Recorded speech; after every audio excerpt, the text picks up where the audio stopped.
في السنين اللي فاتت كان صعب أوي إنك تلاقي مسلسل كوميدي قادر إنه يشد انتباه الجمهور. في الفترة الأخيرة المسلسلات الكوميدية كانت في انحدار تام، وده خلاني أسأل نفسي سؤال: هو إيه اللي حصل لنا؟ الشعب المصري معروف عنه إنه شعب ابن نكتة لدرجة إنه بيضحك على همومه ومشاكله، بس هل كتاب الكوميديا قدروا ياخدوا بالهم من النقطة دي؟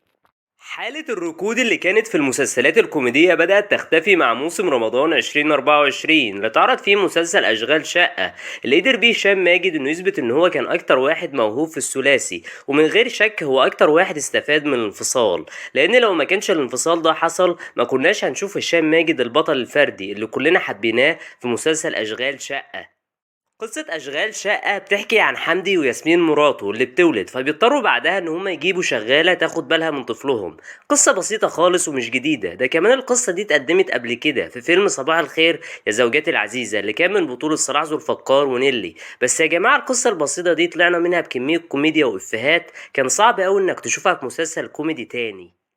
عشان كده انا ما ببالغش واقول ان اشغال شقة هو اللي قدر يرجع الهيبة للمسلسلات الكوميدية من تاني.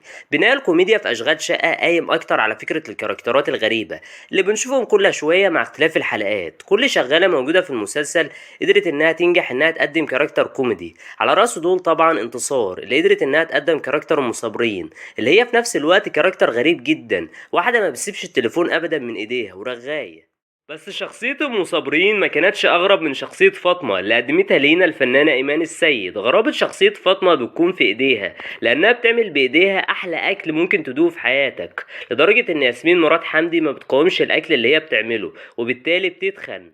وبالمناسبة حلقة إيمان السيد كانت من أحسن الحلقات في المسلسل، على الرغم من إن المسلسل كوميدي بس ده ما يمنعش إن المسلسل برضه كان لازم يكون فيه لمسة تراجيديا، وإحنا شفنا لمسة التراجيديا دي في حلقة إنعام سالوسة اللي كانت بتشتغل عشان هي مش محتاجة الفلوس لكنها كانت محتاجة العيلة اللي هي شافتها في ياسمين وحمدي.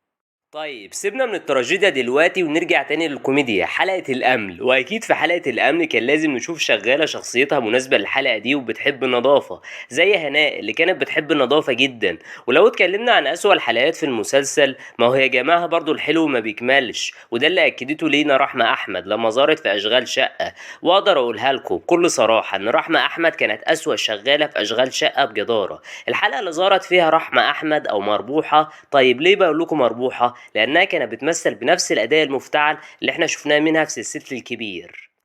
طيب سيبونا دلوقتي من الشخصيات الفرعية وتعالوا نروح للشخصيات الرئيسية، بداية من حمدي. زي ما قلت لكم قبل كده هشام ماجد هو أكتر واحد استفاد من الانفصال الثلاثي. هشام ماجد اتطور بشكل كبير في أشغال شقة، وشخصية حمدي أكيد كانت هي وش السعد عليه. باختصار حمدي كان هو محرك الكوميديا في أشغال شقة.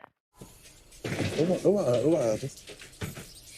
دكتور عربي حكالي كتير. وما ينفعش نتكلم عن حمدي ونسيب عربي. دايما البطل التاني بيكون هو السبب في نجاح اي عمل فني. لو رجعنا لايام زمان في الخمسينات والستينات، فالبطل التاني زي عبد السلام النابلسي وعبد المنعم ابراهيم كانوا اهم اسباب نجاح اسماعيل ياسين وعبد الحليم حافظ اللي ما كانوش بيستغنوا عنهم في افلامهم، زي ادوارد بالظبط اللي احمد حلمي ما كانش بيستغنى عنه في اي فيلم من افلامه. بس احنا ما ينفعش نحط مصطفى غريب في نفس مرتبة ادوارد، احنا لازم نحطه في مرتبة تانية، مرتبة اعلى. طلعت زكريا، يا جماعة سبحان الله مصطفى غريب فيه ملامح من طلعت زكريا، ومش بس الملامح ده كمان الموهبة والكوميديا التلقائية.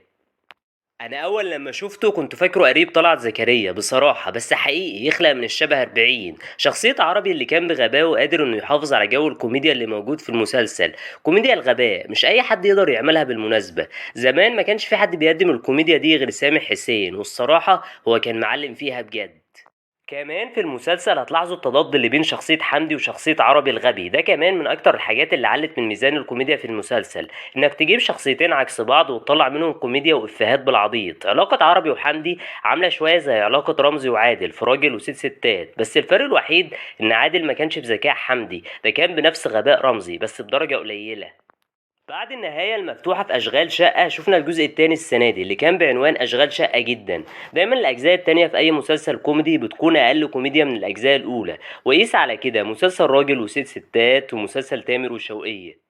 في الجزء التاني من أشغال شقة شفنا تطور كبير في الكوميديا، وكأن الكاتب بيقول لنا إن المسلسل لسه ما فقدش بريقه ولسه عنده كتير يقدمه، مش موسم تاني بس، ده كمان موسم تالت ورابع، لأن الفكرة تسمح بأكتر من جزء. كمان الكاتب برضه لعب على فكرة التضاد في الكوميديا، وده اللي شفناه في حلقة الشغالة الإندونيسية والهندية. لكن افضل حلقه في الجزء الثاني بلا منازع هي حلقه ناهد السباعي الشغاله المدمنه، اللي اقدر اقول لكم انها خربت اشغال شقه على الاخر وخلت ياسمين كده. كمان عجبني خط ياسمين والتمثيل، واللي انتهى على حمدي وهو بيكرهها في التمثيل، وبصراحه هي موهبه تستحق الدفن.